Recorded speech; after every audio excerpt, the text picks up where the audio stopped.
Welcome back to Trust Your Eyes. Round 17 saw some of the hottest sides in the competition fall flat, while a Brownlow fancy is in big trouble. Well, we go to Saturday night. Nothing sums up 2024 better than the Giants' 39-point comeback against Carlton. The Blues looked dominant early, but after quarter time, it was all GWS. Were you more impressed with the Giants or concerned by Carlton's performance? Well, I was more impressed with the Giants, especially coming from behind when they looked totally out of the game. And offensively, it's what I talked about last week. They were back. They scored 116 points. Hogan, who's been going okay at the moment, kicked 5 goals. And the really important player that was back in form was Brent Daniels, who got a ton of the ball, 29 disposals and 11 score involvements. And even Toby Green, the captain, showed signs here and there. I thought their pressure was great, especially in that midfield. Tom Green looked back to his best, and they got the veteran in Callum Ward, who's been playing on a wing. He was really influential, especially in the second half and that last quarter. So I was really impressed with GWS, but they've done this before in little spots, so let's see if they can build on it next week and beyond. Now, I thought Carlton just had a bad night. It happens. Did they get ahead of themselves? Maybe, but watching that first quarter again just re-established in my mind that they're the best team right now. And even after 3 bad quarters, they still were relatively close in the game, just losing by a couple goals. And Curnow will be much better than what he has been in the last couple of weeks. So impressed by the Giants. I'm not too concerned by Carlton, who I think is still the number 1 seed. Essendon finally beat a top 8 side. Coming into the round against 6th place Collingwood, it was a critical matchup. Zach Merrett starred once again, and youngster Nate Caddy was great. Out of 10, rate the performance. I'm going to give this performance an 8 out of 10. It was very impressive. The only reason I'm going to minus 2 points and not make it a 10 out of 10 is for the last kind of 5 to 8 minutes where they went very defensive and Collingwood got some momentum, although they did run out of time. But Brad Scott admitted post-game that was a plan, that he didn't want to kind of go and trade blows with the Collingwood side, which they did early in the last quarter, and he wanted them to safely win the game. So I didn't love that, because again, I thought it gave Collingwood a bit of momentum, but they got away with it. Just thought they dominated general play after quarter time in that little 15 minutes patch, chipped the ball around Collingwood, kind of toyed with them at times, and finally the forward line looked really mobile, looked good. There was plenty of space, because Peter Wright only played about 76% time on ground, which is pretty low for a key forward and second ruck. We saw Nate Caddy step up, thought Langford looked pretty dangerous, and overall there was just more space to work with. And then in the midfield, Caldwell has improved the last month out of nowhere. They're giving him full responsibility in the midfield, and he's flourishing. And then Dylan Shield was maybe the story of the night, his performance. Started pretty rough in the first half, thought he was a bit fumbly, looked a little slow. But when he settled and got a feel for the game in the second half, he was really, really dominant. And in that last quarter, I think he had 12 disposals out of his 26 alone. So great signs for Essendon, and the forward line looks back to functioning really well. But their opponent in Collingwood now sit 9th. Brody Myercheck also joins their growing injury list. From this point on, what chance do you give them to even make the final 8? I'm going to give them a 50% chance to make the top 8 from this point onwards. Myercheck is a big out, just in the way he can play, and mainly in a structural way, because they're already missing tools in Dan McStay, Mason Cox, although McStay is a chance to return relatively soon, but how effective he'll be off an ACL, you never really know. I think out of their next 3, which is against Geelong, Hawthorn and Richmond, they need to win at least 2 of the 3 to give themselves a shot, because their last month is pretty brutal. They versed the 2 top teams back-to-back in Carlton, then Sydney away, then play Brisbane at the MCG, and in the final game of the year, play Melbourne at the MCG. So again, if they don't win 2 out of the next 3, you would think it's highly unlikely they win all 4 of their last month of games, and I think it'll leave them just short of making the 8. It's just been an inconsistent year. In a quick summary, those injuries have killed them.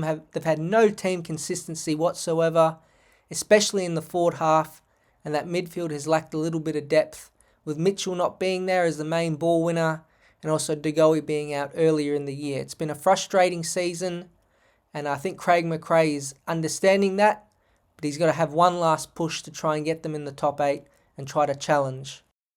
Sydney have lost back-to-back games. Their close defeat to the Saints came with a couple chances late to kick a possible game-winning goal. Isaac Heeney is also in MRO trouble for his hit on Jimmy Webster. First off, are there real issues with Sydney, and does Heeney deserve to be banned? I do think there are real issues at Sydney, but again, in context, all 3 of their losses have been really close games, so that's something to keep in mind. But the key forwards just have been in the back of my head when watching them, and they haven't been playing great.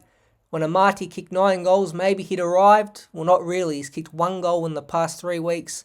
And Logan McDonald missed another shot, this one directly in front to win the game. His strike was a lot better. It was from 50 metres out and just drifted left. And then Papley was the other one from that pocket. Tried the drop punt, kicked it out in the full. So they did have their chances to win the game. But again, I thought St Kilda were much better in the last quarter and did deserve the win. Teams are applying a lot of pressure now. Everyone knows Sydney are the benchmark. And no matter where you are on the ladder, you're going to play up to them. And maybe Sydney's playing down to the level of their opponents. And that's why the struggles have been there the past couple weeks. The big 3 themselves, Goulden, Heeney and Warner, have just been a touch off. They have big patches in games, but they also have been having pretty quiet patches. And a lot of the opposition pressure is directed towards them. And with one of them in Heeney himself, he'll get suspended. For that hit, he'll probably get a game at the time of making this. I'm sure they'll challenge it, and he's probably a good chance to get off. So I think he does deserve to get suspended with the new ruling, but I don't think he should miss out on a Brownlow because of that. And hopefully the AFL can change that ruling in terms of the fairness and what that means in kind of the modern day AFL. The Bulldogs were missing Liam Jones and Cody Waitman. Hawthorn were missing James Sicily and Jack Ginnivan, and both sides got blown out in their away games. Were you surprised by the results? Well, focusing on the Hawthorn match first, not really. It had all the makings of a difficult day. This Hawthorn side plays dramatically worse without James Sicily, as most AFL sides do without their captains. And when you think about it, it's still a very young team, especially the midfield and the forward half, travelling to a place that they haven't played at in about 15 to 18 years at GMHBA Stadium, up against an experienced and seasoned side. I'm not going to put too much into this for the Hawthorn team. I still like them a lot. I still think they're a chance for top 8. It was just a tough day. I was a little more surprised by the Bulldog game, especially the margin. After halftime, it was pretty much even in terms of the scoring. It was just that first quarter and majority of the second quarter burst, mainly by Rosie and Butters. They got Port Adelaide in control and cruised through to an important win. And how many times have we seen that? A team under pump, the coach is about to get fired, apparently the fans are booing, and they come out and dominate. So like the Hawks, I'm not going to put too much stock into this loss for the Bulldogs. I think more of an aberration in a tough away game. Your chances to win away are always pretty slim, especially against top 8 sides.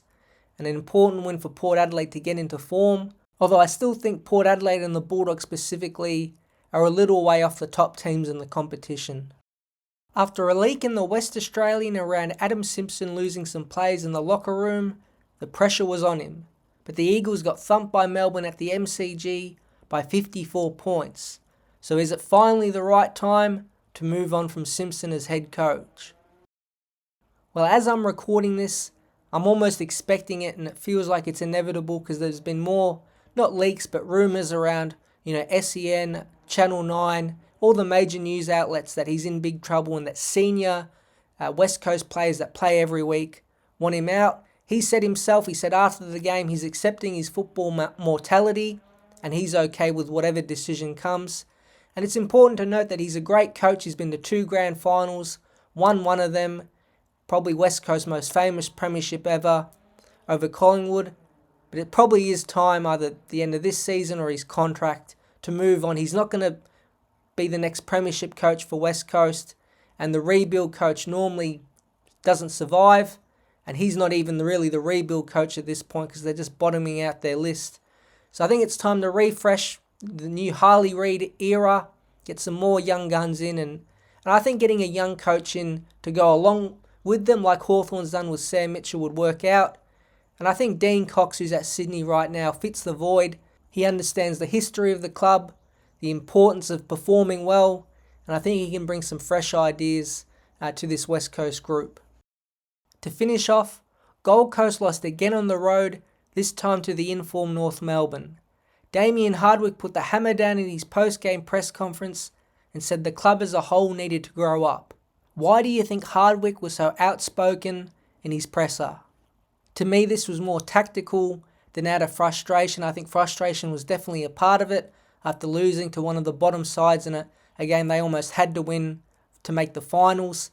But I think it's tactical to put some pressure on his players, and which he has hyped up a lot of the year. He said, remember when he came, 80% of the premiership team is here. He's talked about guys like Flanders, Rowell, Miller, all of them as fantastic players. And I think in the process of doing this and kind of making it about the whole club, I really think he's focusing mainly on the players who he's saying have to grow up. If you want to be a good side, you obviously have to win probably half of your games on the road as an interstate side to reach finals and reach top four, just like Brisbane's done over the past 4 or 5 seasons. And that's where the Gold Coast and Damien Hardwick obviously want to be. But he did praise them still. He said this side is so much better than they think they are. So he's giving them a whack, I think, but he's also trying to instill belief in them at the same time, which can backfire because it can leave the players full of doubt, especially in these road games, which they already would have. But I do think the Suns overall are on track. They have plenty of young players who have starred this year and more are coming. So I think it's been a pretty positive year for the Gold Coast Suns. Thanks for listening to Trust Your Eyes for round 17. Good luck to all your teams next round, and I'll be back soon.